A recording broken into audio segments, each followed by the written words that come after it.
Jazzcast Pros.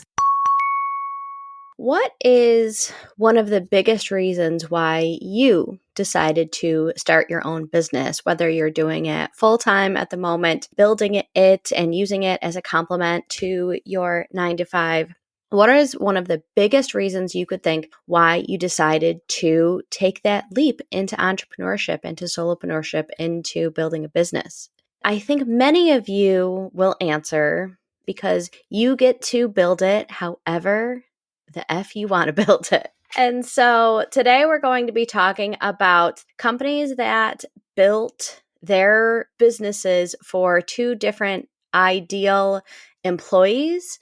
And the idea behind it is that there's no perfect answer. And so you may take a little bit of how you want to build your business from company A, a little bit from company B, but at the end of the day, there is no right answer. There's no perfect answer. There's no wrong answer. You get to do it however you want.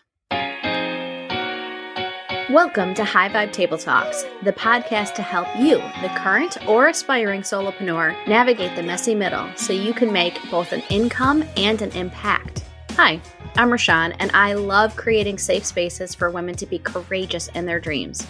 After spending a decade working in sales for a startup and talking with hundreds of other women entrepreneurs, I know it can be lonely, but you can do this. So pull up a seat. This is High Vibe Table Talks.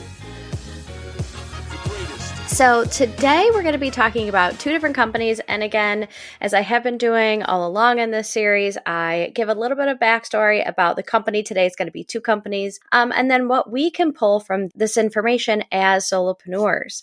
When I was brainstorming this episode with my podcast producer, Jazzy, we were just thinking about different phases in our life and what is important to us. You know, her and I have both been in the phase where it's like, okay, we're going to put so much time and effort and energy into work because that is our life. That is important to us.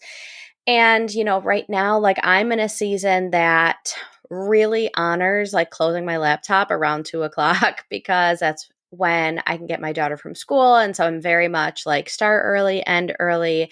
And I have a lot of evening extracurricular activities that are really important to me. And so being able to honor that time and not have the urgency is really important to me. But it wasn't always that way, and it won't always be that way. That is a season that I'm currently in, and I'm loving it, I'm enjoying it, and I'm honoring it. But it wasn't always that way, and it won't always be that way.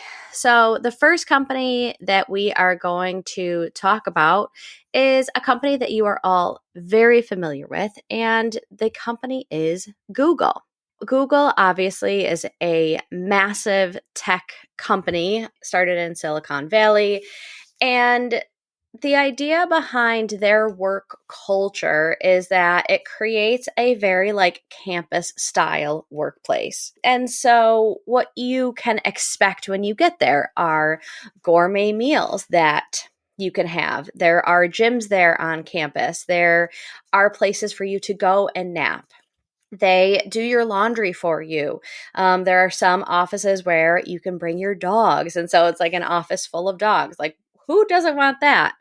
There's, Wi-Fi everywhere. There's shuttle buses. And so all of their offices are designated to make you feel very comfortable, make it feel almost like a college campus. And it has everything that you need. And so if you're coming home and you're like, oh, now, you just worked a 12-hour day and now you need to make dinner, or you need to do your laundry, or you have to, you got to take your dog for a long walk because they haven't seen you all day. These are all frictions that they said, okay, how can we take those frictions out of our employees' life to increase the amount of time and bandwidth they have to work? So it is an exchange. It's not we're going to be doing all these things for you and your 40-hour work week is going to be enough. The exchange is, hey, we have incredible breakfast, lunch, and dinners here for you. We hope that means you are going to be spending time from before breakfast until after dinner in the workspace doing the work that you do for us. that is the trade that it is. And they're not trying to hide anything. They're not trying to, I don't believe so. Again, like this is speculation. This is from books and articles that I have read. But that is the idea of a lot of like Silicon Valley companies is we're going to take all of the like lifestyle, life skill stuff that you would struggle with or have to leave by 5 o'clock, 4 o'clock, 6 o'clock, whatever it is to get home to. And we're going to do all that here for you because isn't it going to be better that you get to use all your creative juices on this amazing project that you're working on versus like having to do laundry? And for some people, in some instances, that is a fair trade. And as I was talking about earlier in the episode, there were seasons of my life where I would have been like, that is amazing. You know, like when I first graduated college, I was working 3 jobs and like would have loved for somebody to, I still would love for somebody to do all that for me. But the point is that like I had a job where I worked until like 9:30 at night. And then I would be up and I would be subbing at 7:30 in the morning. And so it was like work took up a lot of that time for me. And so that was something that I could do. Now I'm in a season of life where, like, again, I close my laptop between 2 and 3, and I have a lot of extracurriculars that are important to me to build in space for. As I've mentioned, I coach my daughter's lacrosse team. Actually, starting today, I'm coaching volleyball for the high school. My daughter also plays in a couple other teams. And so being able to be there for her during this season is super important for me. And so working for a company like Google just doesn't fit where I am right now. You know, it's interesting. My husband and I, we've talked about this a few times, but, you know, he has some friends who have done very well for themselves financially in their career. And he would be talking about it like, oh, they, you know, have this house in the mountains, or they have this beach house, or they get to go on this vacation. And we just have talked about like the trade-offs you have to do to get some of those things. You know, like one of his friends is a lawyer and has to leave to go to work because of the commute before his kids get out of bed. And most nights he is home after they're already sleeping. And so a lot of the time that like I cherish day to day is like when we sit down and have dinner as a family and we talk about our day. Like we ask each other, what was your favorite part of the day and what's something that you struggled with or had a hard time with today? And so really talking about the highs and lows of the day is something that like I really cherish. And there are a lot of days where we, you know, we're running to and from sports games and so don't necessarily get that. But again, another trade-off, like being able to coach her team. And like, I feel very like rich in the experiences that I have and am building with my family that like, that's not the lifestyle that I would want my husband to have, for me to have. So it's interesting to think about. There are a lot of people where working for a company like Google, having that be your day to day, having that be where you show up to work every day, having that trade off is worth it. And as I said in the beginning, like neither of these are better, are worse, are right, are wrong. They just are. So the second company that we're going to talk about is a company called Basecamp, and they're based out of Chicago. I don't know a ton about the company, but I was reading a little bit into the culture, which is why they fit into this episode. They're a Chicago-based software company, and they create project management tools. And they publicly rejected the hustle culture. So they adopted summer hours. So they have 4-day work weeks from May into August every year. There is not the expectation that you need to respond instantly. They really try to limit the number of meetings. And on top of that, they try to limit the number of people who attend the meetings, kind of like that. Too many cooks in the kitchen. And I mean, we've all been in a meeting where you're like, this could have been an email. So they heard that, they took that, and they said, we're going to really try to take a step back and say, these are the things that are creating burnout, are creating friction, are creating big imbalances for our employees or corporate employees in general. And we're going to try to do things a little bit differently. And how does that affect people's productivity? How does that affect people's creativity? How does that affect people's lifestyles? And they did that because they believe that calm is a competitive advantage. And so we're in this really interesting time because for so much of our history, it has been about production. And so, like, kind of the production line mentality is like, if you're not working, you're not making me money. And so, in order to get the most out of you, you have to be at the production line from 9 to 5. And so many more jobs now are creative. They are about our brain power. They are about our ideas. And you can't sit and be creative for 40 hours a week. Like, that just is not physically possible. I mean, the well does go dry at some point. And I'll speak for myself. I am my most creative when I am rested and when I have been able, like, going out on walks is when I come up with my most creative ideas. When I am driving, not when I'm sitting behind my computer, like trying to force this stuff out. And I know a lot of people are the same way. And so the idea is that we are going to get more out of our employees when we allow them to pour more into themselves. I just really love that idea that, you can't pour from an empty cup, and that really going against like the hustle culture that has been instilled in us and been like, and it's something that I have really worked a lot towards getting out of like, if I just work harder, I'll get to where I want to be faster. And I've really leaned into like being the relaxed entrepreneur, and that I am my best self when I do all these other things outside of building this business, and giving myself grace to like, okay, I didn't get quite back to that, but here's what I am doing, all of those sorts of things. And so, and Basecamp took like the urgency out of everything. Well, you're not important if you're not at that meeting. If you don't respond to me immediately, like, what are you doing? Why is what is a little green dot? Like, during COVID, there were all those people who bought like things to keep their mouse moving so that if their boss thought that they were still at their desk, which is just this like micromanaging of companies. And that I have seen this saying a lot of times, like, people don't leave bad companies, they leave bad work environments. And so what Basecamp did find is it did lead to long-term employee retention, and they were able to release popular products without a high turnover.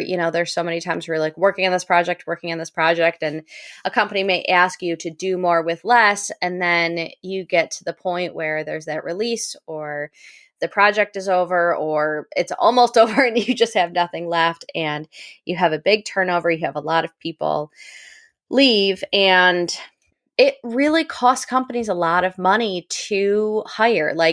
And so if you can create long-term employee retention, you're doing less hiring, which is expensive, and you're able to have continuity throughout your projects. And so what can we learn from this? So I gave examples of 2 different companies. Google, like, we're going to create this perfect little bubble for you to be in all the time so you could just work all the time.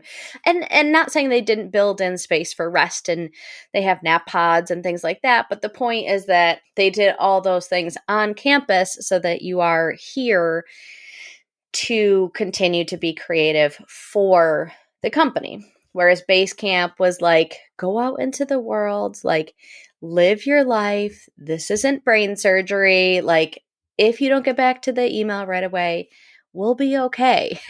And an interesting phenomenon that I think we have seen as of late is like the content creator lifestyle, and people are building their businesses around their personal brands. And like, that's also a really interesting concept, because if everything is content, then everything is content. And while it allows you to really live life the way that you want to, because like if your content is like a grocery store haul, then like you're working and going grocery shopping at the same time. If your content is books that I have read and my reviews of them, then like you're working while like pretty much FaceTiming a friend about these books that you've read, which is very cool. And a lot of people are very enticed and attracted to building a business like that.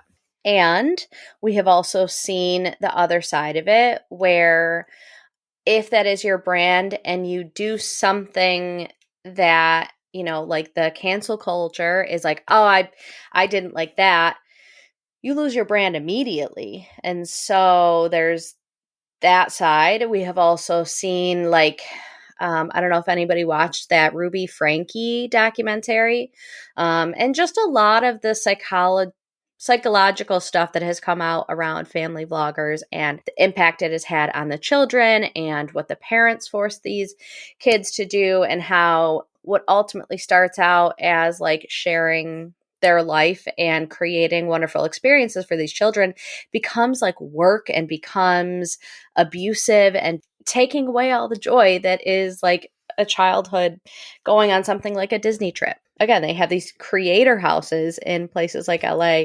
There's another documentary, I'm blanking on the name of it off the top of my head, but they talked about these like young, like late teenagers, early 20 influencers who came into these houses. And, you know, a lot of times they're doing all these crazy things for clicks and are prone to predators who come and kind of brainwash them into doing different things, whether it is for money or for their group.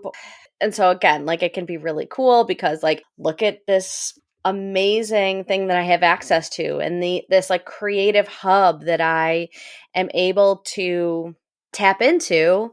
And you have to have like a good head on your shoulders to know when someone is doing something that is not in your best interest. And we all get burned. We all do things that bite us in the end, or, you know, believe someone who is untruthful. And so just kind of making sure it doesn't turn into like some of the crazy stories that are out there. The real reason that I wanted to create this episode is to spotlight those 2-3 different lifestyles. You know, we create a wonderful work experience for you because we want you to be here all the time. B is we know that you have a life outside of here, and we want you to enjoy that as much as possible while still bringing as much of yourself to work as you possibly can. And then really building your business around your life and yourself being the brand and being a content creator. And there were pros and cons to each of those. And so what I want you to take away from this episode is that as you are building your business, there is no right answer. There is no wrong answer. There is no perfect way. There is no perfect employee. There is no perfect schedule. No right or wrong answer. And so I created this to really emphasize that I want you to build your business in a way that suits your lifestyle best. And, you know, I talked with Carly a couple weeks ago on the podcast. It may have been longer than that now, but she talked about using your 9-to-5 as your angel investor. And like one of the things that I love about that in conjunction with this episode is that maybe building your business with your 9-to-5 allows you to breathe, allows you to not stress so much about the sales aspect, and you can have fun with sales because you're not putting food on your table with your sales. You're not so stressed about losing your house if your business isn't getting you enough money, and that's okay. And if you feel like diving head first is the only way that you're going to be able to sink or swim with this business, like that's okay too. It's really a practice of like looking in and what feels right to you and not to anybody else. And to really remember to build your business around your lifestyle. Don't build your lifestyle around your business. So I hope you enjoyed this episode. I would appreciate it so much if you left a review or rated this podcast. That would mean the world to me. We have one episode left in this series, the Power Move series, and then we are going to get back to our interview type episodes starting in September. So thank you so much. And until next time, remember that big dreams and small steps will transform your life.